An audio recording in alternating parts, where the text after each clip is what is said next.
Today, as usual, I'm going to be handling a very interesting topic, and this is a topic for it's going to be focused more on caregivers, people who have been hired or people who are caring for someone suffering from dementia. Okay, and it's important that you acquire these practical skills that I'm going to be mentioning in this episode, because it's going to help you to both recognize early signs of agitation.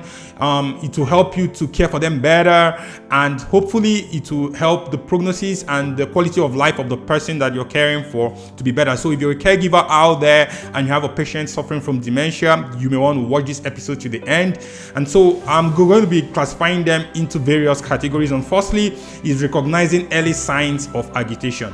So when you're caring for a person with dementia, sometimes there is agitation, aggression, restlessness, and all of these features. So one of the things you need to do as a caregiver for someone, even a family member of someone suffering from dementia, is to begin to recognize the early signs of agitation, which includes: 1 is a restlessness, 2 is a raised voice, 3 is repetitive questions, 4 is a facial tension, and finally is withdrawal. These are all signs of agitation, and when you see them, you should try to de-escalate the situation before it goes more dangerous. Okay, so what do? Respond early to prevent escalation. Respond early, whatever it is that we are requesting for, whatever the demand was, whatever the issue was. Okay, you need to respond early to prevent escalation of agitation and the things that might follow it. Secondly is using respectful, empathetic language. Remember, I'm handling practical skills for caregiver and staff, okay, or family members of people who are suffering from dementia. Using respectful, empathetic language is very important and key when caring for people suffering from dementia. Speak slowly and clearly.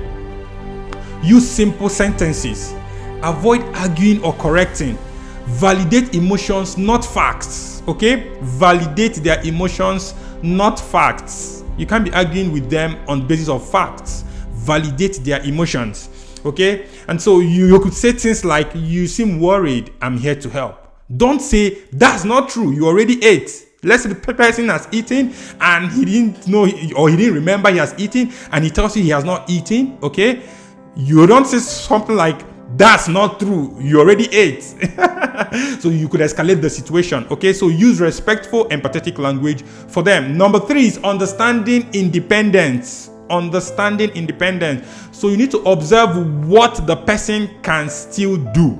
Don't take away all responsibilities from them. Keep a close eye and watch on them. And that's why it's important for a particular caregiver to, be consistent in caring for the person, or at least 1 to 2 caregivers max to care for persons suffering from dementia. Why is this? So that you can be able to follow the train of progression of the person. You'll be able to know when they lose a certain function, and so you don't put undue stress or expectation on them. So observe what the person can still do and let them do it. Number 2 is offer cueing before taking over. You must give them a signal that you want to take over before you take over something that you think they cannot do, or that they've shown signs of not being able to, perform such tasks in the past. Okay, so you must maintain dignity by involving them in tasks, involve them in activities, involve them in as many things as possible. When a person who was used to taking care of themselves and doing everything for themselves is suddenly unable to do those things, their dignity might be affected, and that's something you don't want to happen. So you must maintain dignity, involve them in activities. It still shows them that, I'm still useful, I'm still wanted, I'm still relevant, and that's a very good thing. Okay, so the golden rule in caring for people with dementia is that you should do things with them, not for them. Okay, do with, not for. Okay, I believe these practical skills are going to help you out there if you're a caregiver or a family person or anyone caring for a person with dementia, to know how to better handle or deal with them or relate with them. Okay, remember, firstly is to recognize early signs of agitation and de-escalate the situation. Secondly is to use respectful, empathetic language at all times. Remember? Okay, and then finally is to understand independence. Do things with them and not for them. Thank you very much, and see you in the next episode. Bye-bye.